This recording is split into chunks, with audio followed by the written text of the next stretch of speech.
Hello everyone, welcome to operating systems lecture. We are on unit number 5 and we are discussing disk scheduling, and the next algorithm in disk scheduling is C-scan, which is also known as circular scan. So अभी तक हम लोगों ने scan algorithm देखा था जिसके अंदर हम लोग एक डायरेक्शन को फॉलो कर रहे थे एलिवेटर के कॉन्सेप्ट के थ्रू, लेकिन उसके अंदर हम लोगों ने देखा था कि we were traversing certain extra positions, right? तो उसको थोड़ा सा मॉडिफाई किया गया है सी स्कैन में, जिसके अंदर हम लोगों ने एक रिस्ट्रिक्शंस लगाया है अपने रीड राइट हेड के मूवमेंट पे, दैट इज कि हम डायरेक्शन चेंज नहीं करते हैं. We always move the read write head in the same direction, right? And it provides more uniform wait time than scan. The head moves from one end of the disk to the other, servicing request as it goes. When it reaches the other end, however, it immediately returns to the beginning of the disk without servicing any request on the trip. ये किस तरीके से work करता है ये हम लोग अभी एग्जाम्पल में देखेंगे. और इसके अंदर जो हमारे सिलेंडर्स है, दैट मीन्स अभी तक हम लोग जो क्वेश्चन देख रहे थे उसके अंदर जो हमारे एक तरीके से नंबरिंग्स गिवन थी ब्लॉक्स की, that is from 0 to 99 199, right? तो ये किस तरीके से ट्रीट करता है, उसको एक सर्कुलर लिस्ट की तरीके से ट्रीट करता है. 0 से 99 पे जाते हैं, 99 से इट अगेन गोज टू 0. तो वो किस तरीके से मूव करता है, एक सर्कुलर लिस्ट की तरीके से.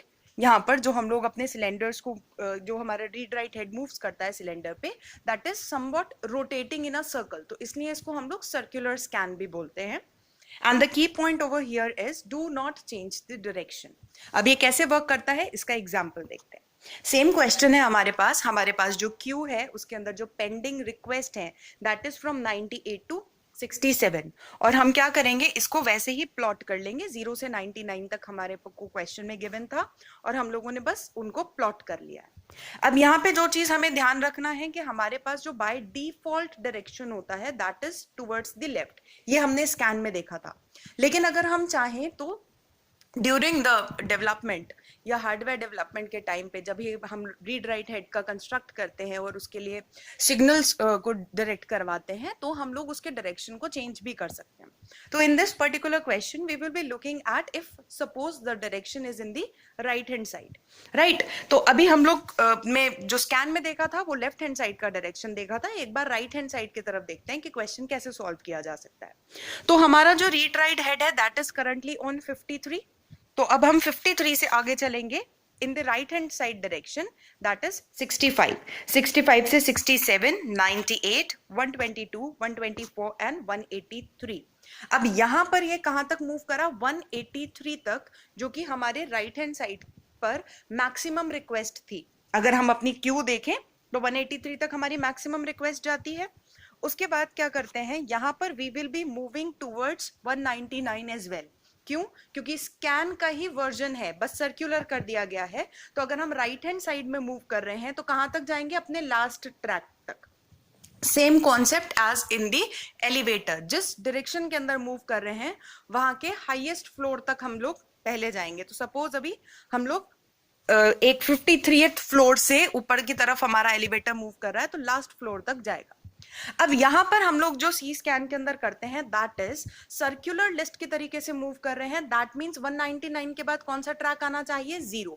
तो यहां पर क्या किया जाता है, यहां पर रीसेट कर दिया जाता है रीड राइट हेड को. दैट मींस 199 मेरा आखिरी पॉइंट था. उसके बाद हम लोग कहां पर पहुंच जाएंगे, डायरेक्टली पहुंच जाएंगे कहां पर, 0 पर, क्योंकि 0 से 199, फिर 199 से कहां पर दोबारा से 0, सर्कुलर लिस्ट. तो यहां पे हमने क्या किया है, we are resetting our read write head but the direction will remain same. Remember the direction we are following is right hand side. तो 199 से 0 पे पहुंच गए. अब 0 से देखते हैं तो राइट हैंड साइड पे हमें 14 को ट्रेवर्स करना है और उसके बाद हमें 37 को ट्रेवर्स करना है, और हमारी सारी रिक्वेस्ट जो है यहाँ पर वो ट्रेवर्स हो गई है. तो what you need to just remember is कि हम लोगों ने बस यहाँ पर इतना करा है कि अगर हम लोग अपने किसी भी डायरेक्शन में मूव कर रहे हैं, बिल्कुल एक्सट्रीम एंड पर जब हम पहुंच जाते हैं तो रीसेट कर देते हैं उसे स्टार्टिंग पे. Suppose this question we have solved it with the left hand side direction. तो हम 53 से 37 पे जाते, 37 से 14 पे जाते, 14 से 0 पर जाते, राइट? और अभी हम लोग लेफ्ट हैंड साइड के डायरेक्शन में 0 हमारा एक्सट्रीम एंड होता, हम वहां पहुंच जाते. तो फिर ये जो डॉटेड लाइन हमारी होती दैट विल बी टूवर्ड्स 199 और 199 से हम फिर लेफ्ट हैंड साइड डायरेक्शन में मूव करते, that is traversing 183, then 124, 122 and so on up till 65। तो यहां पर जो चीज आपको ध्यान रखनी है that is this dotted line के हम लोग रीसेट करते हैं रीड राइट हेड को, लेकिन डायरेक्शन हमारा जो ट्रेवर्सल का है वो सेम रहता है। अगर हम लोगों ने राइट हैंड साइड में प्रोसेस करना शुरू करा तो आप देख सकते हैं कि सारे arrows whether it is towards 14 और 65 ये राइट हैंड साइड डायरेक्शन पे। सिमिलरली अगर हम चाहें तो हम इसका रीड राइट हेड को जो हेड मूवमेंट है उसे कैलकुलेट कर सकते हैं वैसे ही जैसे बाकी सारे एल्गोरिदम्स में किया था।